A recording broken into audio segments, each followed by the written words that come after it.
Então, agora nós vamos ver o nosso primeiro tipo de intervalo de confiança, que é o intervalo para a média da população com variância conhecida.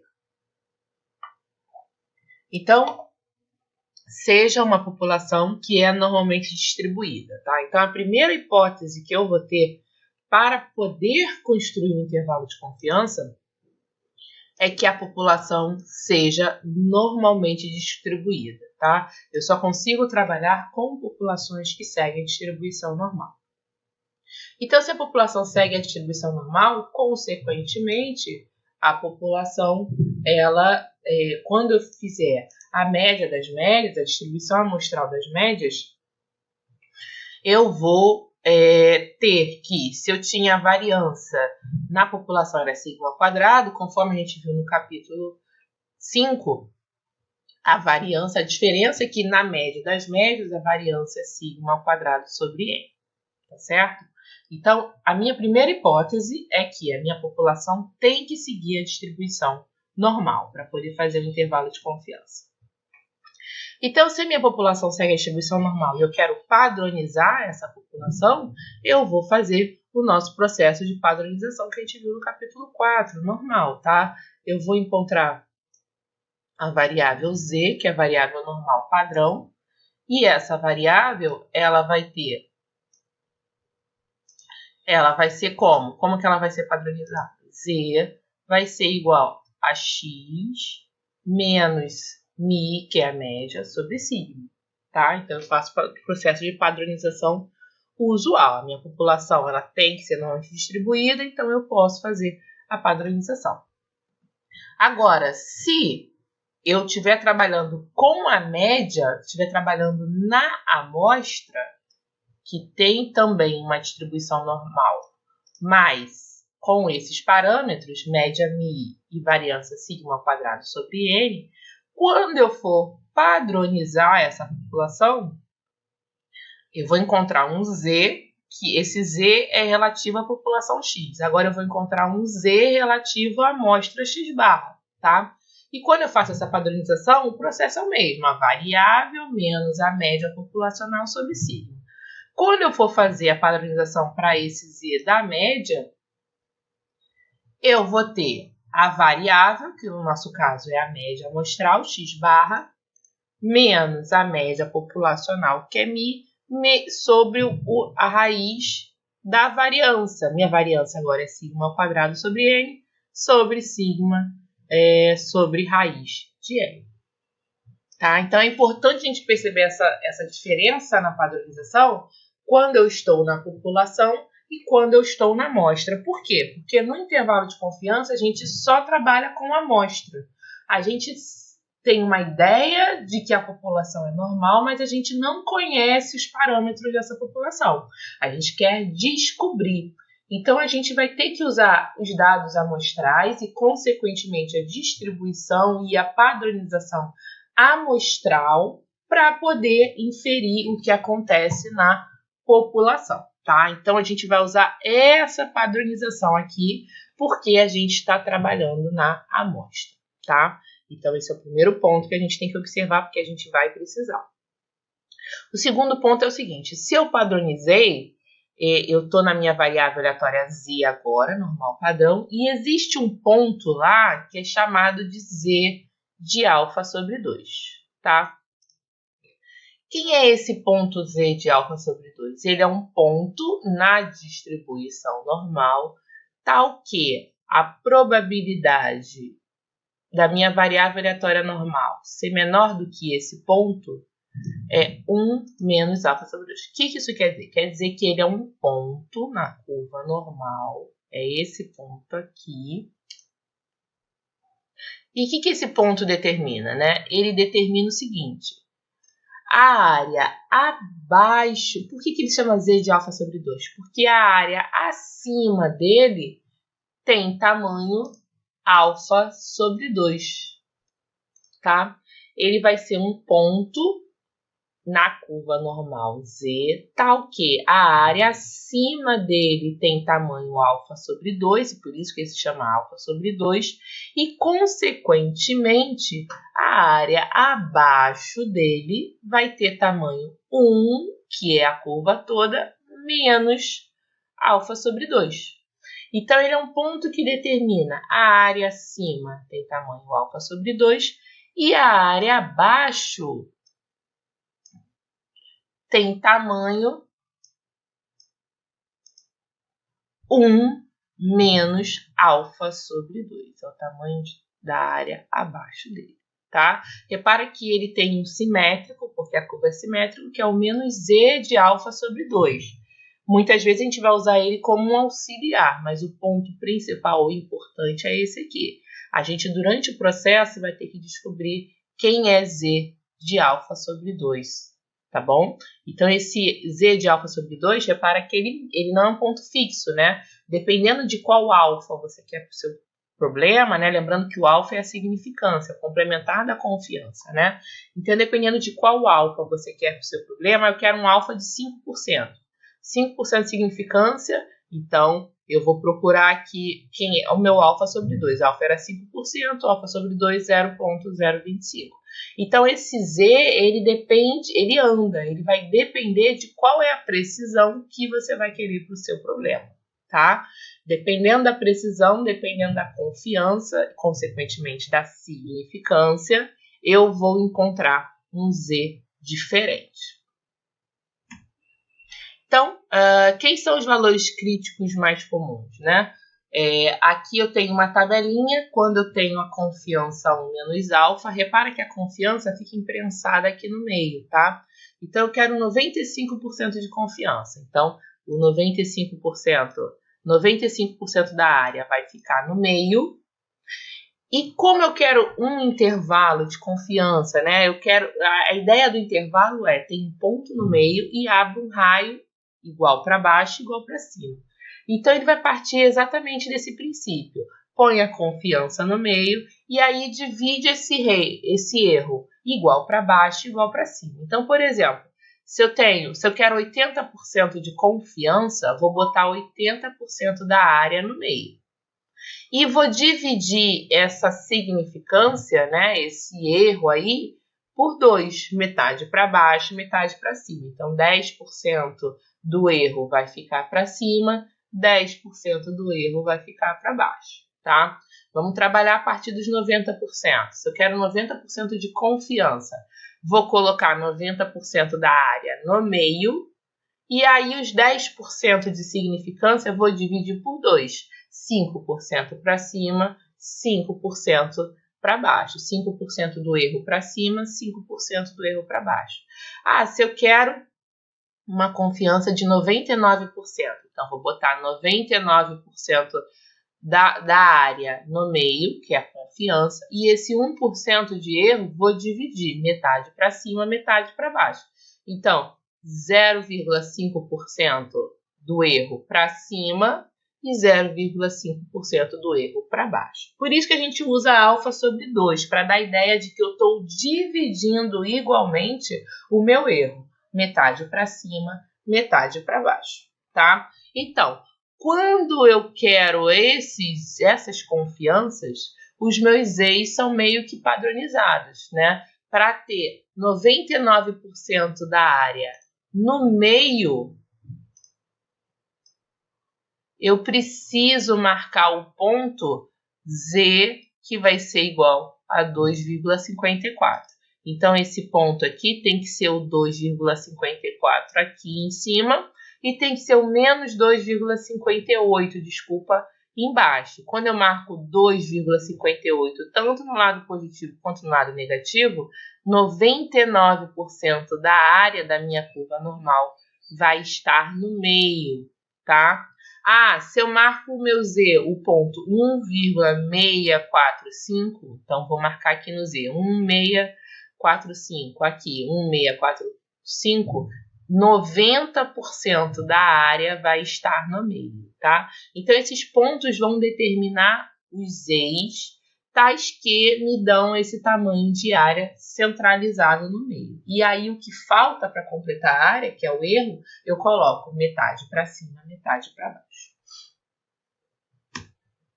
Então, com base nesses conhecimentos, vamos tentar construir nosso intervalo de confiança. Então, a gente vai começar do mesmo princípio, tá? Eu quero ter uma confiança no meu estudo de tamanho 1 menos alfa. Eu quero 90% de confiança, quero 95% de confiança, quero 99% de confiança, tá? Então, você vai definir qual é a sua confiança. E para isso, eu vou usar a nossa curva normal da variável amostral. Tá? Então, do Z amostral. Então, eu peguei uma curva, eu sei que era normal, então peguei uma curva normal. Como eu quero confiança 1 menos alfa, vou botar 1 menos alfa no meio da área. Tá? Então, tá no meio da área. Com isso, então, eu vou determinar aqui um ponto Z de alfa sobre 2, que me dá alfa sobre 2 para cima, alfa sobre 2 para baixo. Quando eu somo tudo, ó, área de tamanho alfa sobre 2, mais área de tamanho 1 menos alfa, mais área de tamanho alfa sobre 2, dá área 1, que é o que tem que dar. Então, a minha confiança vai estar delimitada no meio. E é isso, ó, esse desenho aqui está expresso nessa expressão, nessa primeira expressão, tá? A probabilidade, lembrando que probabilidade é a área, tá? Da minha curva normal Z está entre os valores Z de alfa sobre 2 e menos Z de alfa sobre 2 é 1 menos alfa. Exatamente isso, tá? A minha curva normal, que é a Z, está entre menos Z de alfa sobre 2 e Z de alfa sobre 2 dá uma área de 1 menos alfa. Tá? A área imprensada entre esses dois valores tem área 1 menos alfa. Tá? Então, a partir daí que eu vou construir meu intervalo de confiança. A primeira coisa que eu vou pensar, quem é esse Z? Né? Esse Z é uma padronização da amostra. Então, eu vou substituir esse Z pela padronização dele que a gente viu no slide anterior, que vai ser x barra menos média mi sobre sigma raiz de n. Só substituir, porque eu sei que a padronização na amostra é feita assim. Você vê que o z continua estável e a área também continua estável, porque a área não muda. Quando eu faço padronização, a gente viu isso no capítulo 4, a área não muda, tá bom? Então, só fiz uma substituição. O que eu vou fazer agora? O meu objetivo é encontrar quem é mi, tá? Porque mi que é o parâmetro desconhecido da população, é a média populacional, é ele quem eu não conheço. Então, a partir desse momento, o que eu vou fazer é tentar isolar esse mi no meio, porque o mi é o valor que eu não conheço, tá bom? Então, vamos lá.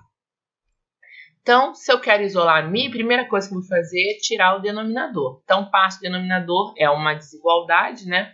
Passo o denominador para cima, multiplicando toda a expressão, e eu vou ter menos z de alfa sobre 2 vezes, multipliquei o denominador, sigma sobre raiz de n, e aqui eu vou ter z de alfa sobre 2 vezes, multiplicando o denominador, sigma raiz de n. Meu objetivo é isolar o mi, né?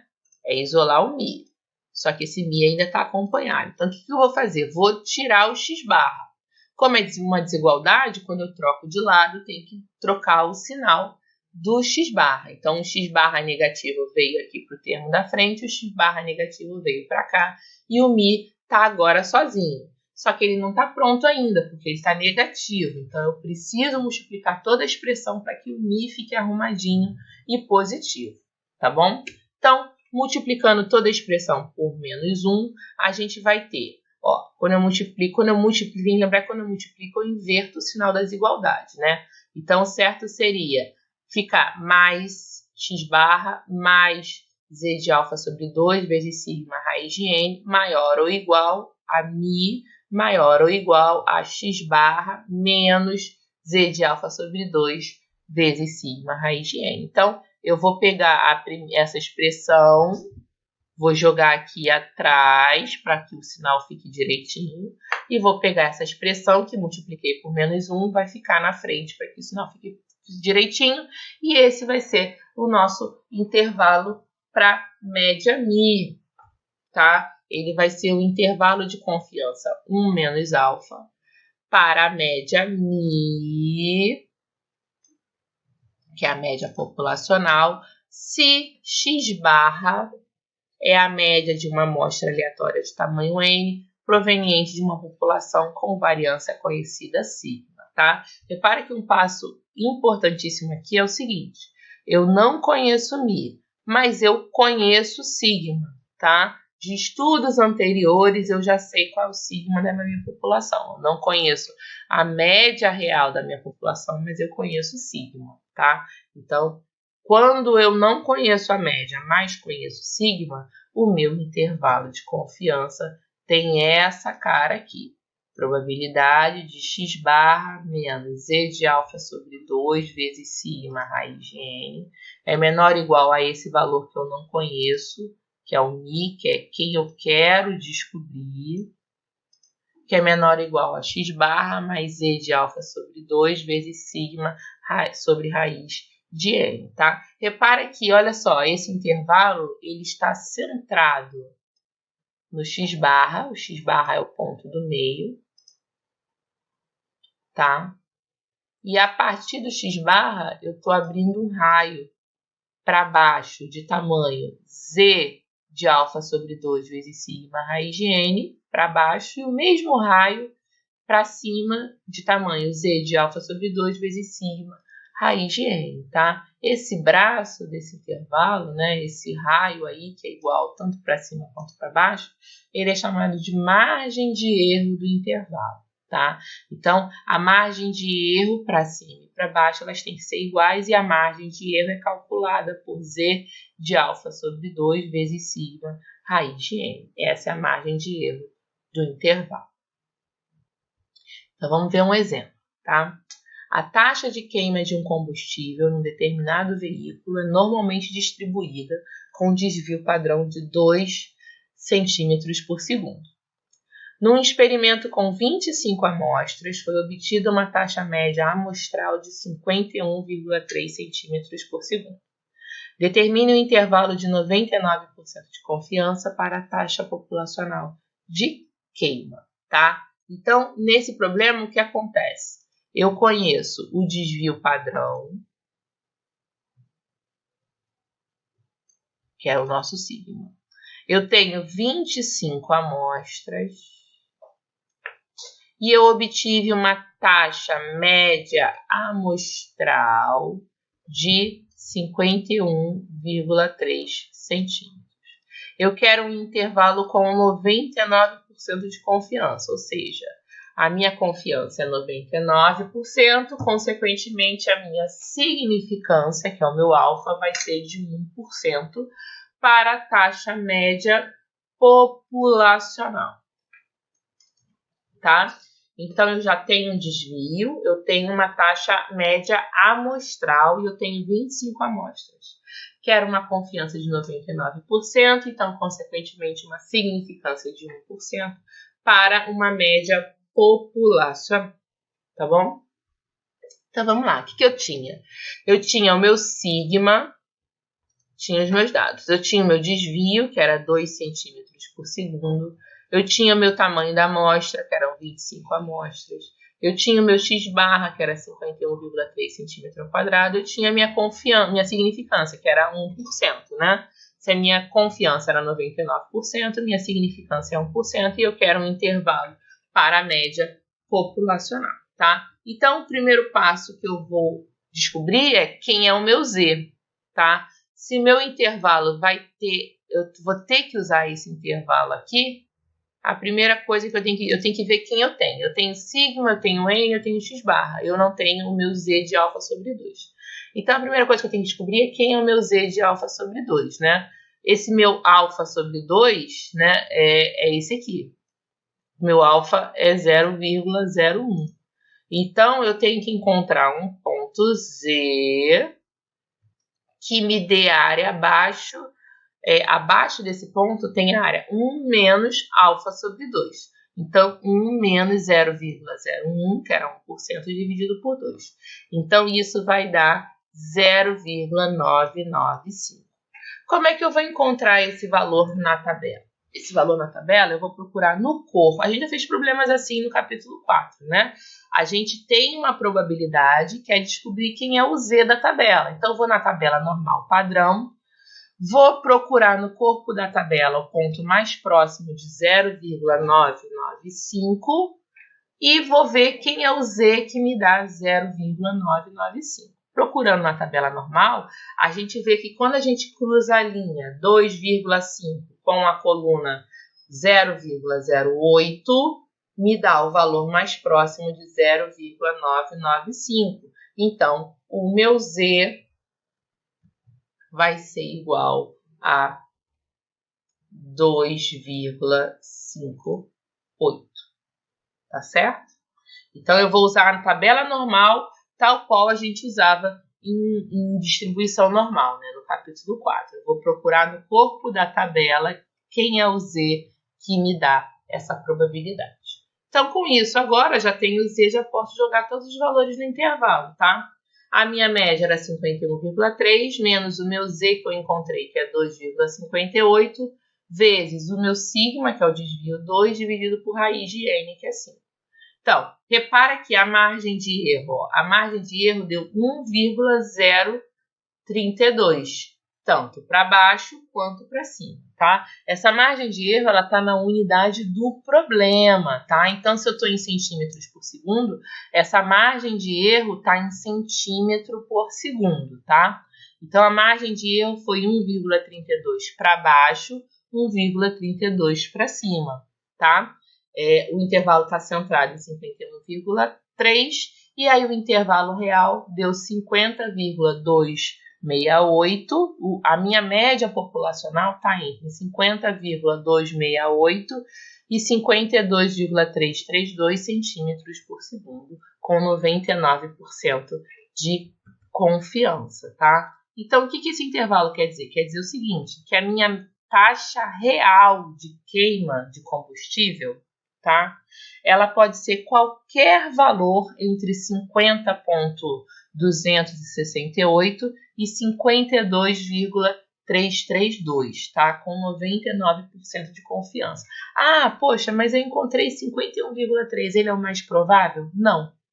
Qualquer valor aqui, se der qualquer valor entre esse 50,2 e 52,3, qualquer valor que der aqui dentro, eu vou estar acertando, tá?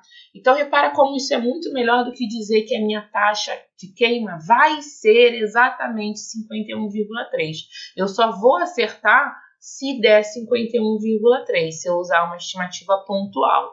Agora, se eu usar uma estimativa intervalar, qualquer valor que der entre esses dois valores aqui, 50,268 e 52,332, qualquer valor que dá aí, eu vou estar acertando. Então, é muito melhor fazer via intervalo, porque me dá mais opções de resultados válidos, tá? Do que numa estimativa pontual. Então, qualquer valor que der aqui, eu vou estar acertando. Então, se eu perguntar assim, a empresa pode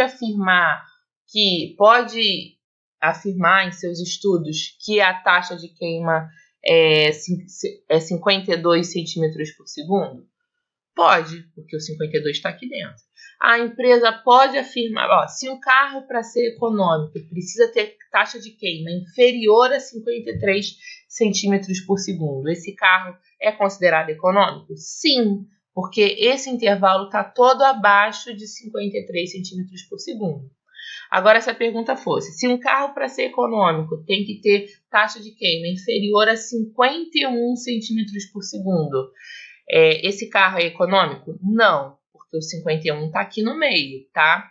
O 51 está aqui no meio. Ele é um resultado válido? Para o carro mas eu tenho valores acima de 51 que também são válidos, ou seja, o carro pode não ser econômico. Eu não tenho como afirmar que o carro é econômico, porque ele pode ser, porque abaixo de 51 está dentro do intervalo, mas ele pode não ser, porque acima do 51 também está dentro do intervalo, tá? Eu preciso que esse intervalo esteja todo dentro do meu limite, da minha condição, para poder afirmar alguma coisa. Quando o 51 está lá dentro e ele é o meu limite para um carro ser econômico, Eu não posso afirmar nada, porque esse intervalo deu inconclusivo. Ok?